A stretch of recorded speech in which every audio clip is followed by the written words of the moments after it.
Hello guys, naami bisita. Saan ni siya pagpahawa? Tara ay dako kay siya.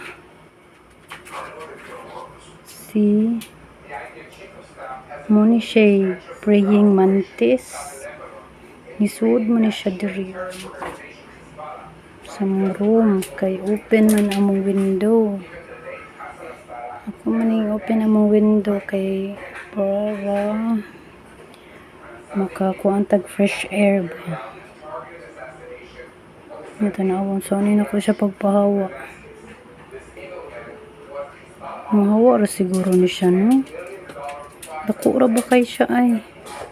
Praying mantis. Ay, nilingi siya guys. Kalaig na ako. Nilingi siya. Saan man ni siya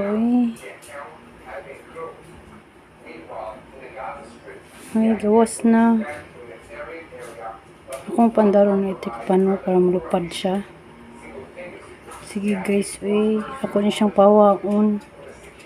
Mara na siya guys. Thank you for watching. Bye.